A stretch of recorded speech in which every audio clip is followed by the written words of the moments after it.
Bien-aimés, la grâce, la miséricorde, la paix vous sont données de la part de Dieu notre Père, de la part de Jésus-Christ, le Fils du Père, notre Sauveur, de la part du Saint-Esprit, notre consolateur, notre guide.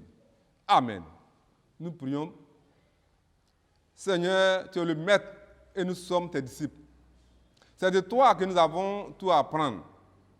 Ouvre nos oreilles et dispose nos cœurs, afin que nous recevions ensemble maintenant la connaissance du salut que tu accordes aux hommes par Jésus-Christ notre Seigneur. Amen. Bien-aimés, je voudrais partager avec vous le texte tiré de l'évangile de Jésus selon Luc chapitre 6, verset 12 au verset 16, que je lis. En ce temps-là, Jésus se rendit sur la montagne pour prier, et il passa toute la nuit à prier Dieu. Quand le jour parut, il appela ses disciples et en choisit 12 auxquels donna le nom d'apôtres. Simon, qui nomma Pierre, André son frère, Jacques et Jean, Philippe, Barthélemy, Matthieu, Thomas, Jacques, fils d'Alphée, Simon appelé le Zénote, Jude, fils de Jacques, et Judas Iscariote, qui devient traître. Amen. Bien-aimés, en ce jour, je voudrais vous proposer comme thème de ce texte tiré de l'évangile de Jésus selon Luc chapitre 6, verset 12 au verset 16, comme thème le préambule du choix des hommes, la prière. Le préambule du choix des hommes, la prière. Et par rapport à ce thème, nous allons retenir comme les versets de méditation Luc chapitre 6, verset 12 et verset 13, qui dit ceci. En ce temps-là, Jésus s'est rendu sur la montagne pour prier, et il passa toute la nuit à prier Dieu. Quand le jour parut, il appela ses disciples et en choisit 12 auxquels il donna le nom d'apôtres. Bien-aimés dans le Seigneur, pour une bonne compréhension de ce texte, je voudrais vous définir un soit peu le mot préambule. Préambule, on peut dire qui doit être fait ou dit, examiné d'abord. Ceci étant, nous pouvons réformer le thème pour dire ceci. Ce que les hommes doivent faire avant le choix, c'est la prière d'abord. Bien-aimés, comme je l'ai dit plus haut, les versets 12 et 13 sont les versets de méditation. Permettez-moi de vous présenter de manière brève l'auteur de ce livre. Luc est l'auteur de ce livre, comme l'évangile porte déjà le nom. Luc est médecin de profession.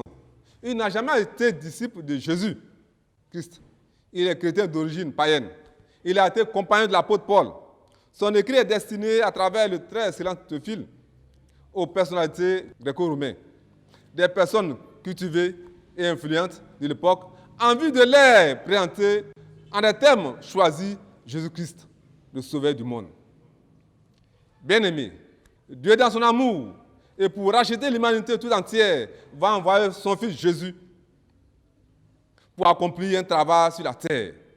Donc, pour accomplir son mystère, Jésus avait besoin des gens. Ainsi, il va appeler à son service des personnes qui seront des disciples dans le but de les enseigner. Comme chaque chose a un temps, le temps est arrivé où il lui faut des plus proches collaborateurs.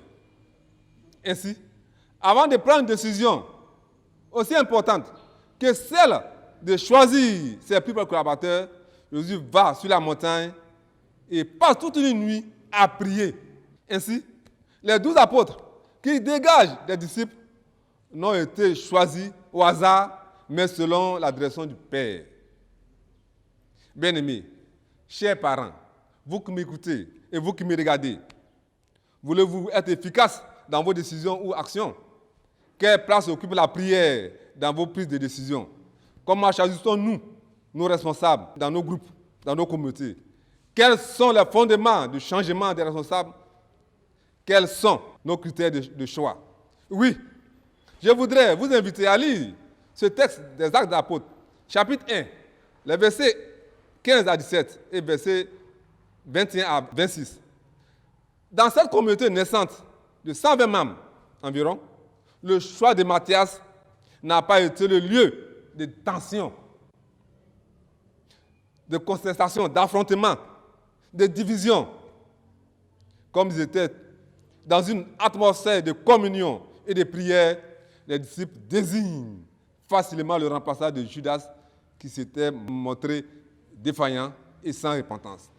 Ils utilisent une méthode qu'ils abandonnent dès que le Saint-Esprit a été donné. Bien-aimé, notre Dieu est encore. Il est le même. Comment se fait le choix de l'homme? Le choix de l'homme est très souvent basé sur l'apparence. 1 Samuel chapitre 16, verset 1 à 13. Bien-aimé, l'année dans laquelle nous sommes est une année électorale. Une année de tous les dangers et de tous les défis. Une année où nous devons constamment être en prière pour éviter à notre pays de connaître des troubles, mais aussi une année où les chrétiens méthodistes doivent beaucoup faire appel à Dieu dans le renouvellement des différents ressources des structures et autres. Ne travaillons pas dans la chair. Dieu est disponible. Il règne pour nous guider dans le choix des responsables de nos communautés.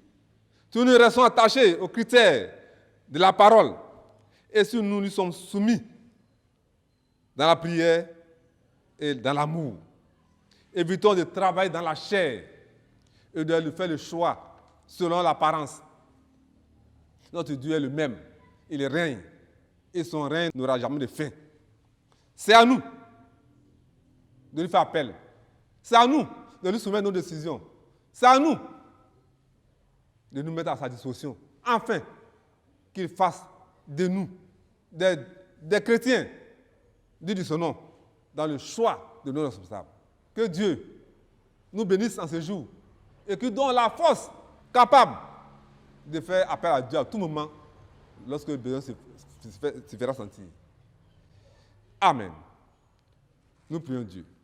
Dieu qui est auteur de la paix et qui aime la concorde, en ta connaissance et notre vie éternelle, et ton service et liberté parfaite, défends tes hommes serviteurs de tous les assauts des ennemis, afin que, fermement, confiant en ta protection, ils n'aient à craindre la force d'aucun adversaire par la puissance de Jésus notre Sauveur. Dieu Tout-Puissant et Éternel, tu nous as conduits sains et saufs jusqu'au début de ce jour.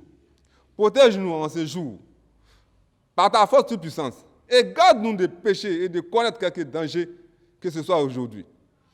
Permets que toutes nos actions soient ordonnées par ta volonté afin que nous fassions toujours ce qui est droit à tes yeux. Ô Éternel, Dieu Tout-Puissant et tout bon, nous invoquons ton nom sur notre pays, sur ceux qui exercent l'autorité au milieu de nous, sur tout notre peuple, d'approcher de nous, ô puissant Maître des cieux et de la terre. Accorde à ceux qui nous gouvernent ton esprit de paix et de concorde, de foi et de charité, de sainteté et de justice, sans lequel il n'y a pour les peuples ni sécurité ni bonheur. Exerce-nous, ô Dieu notre Père, nous t'en supplions.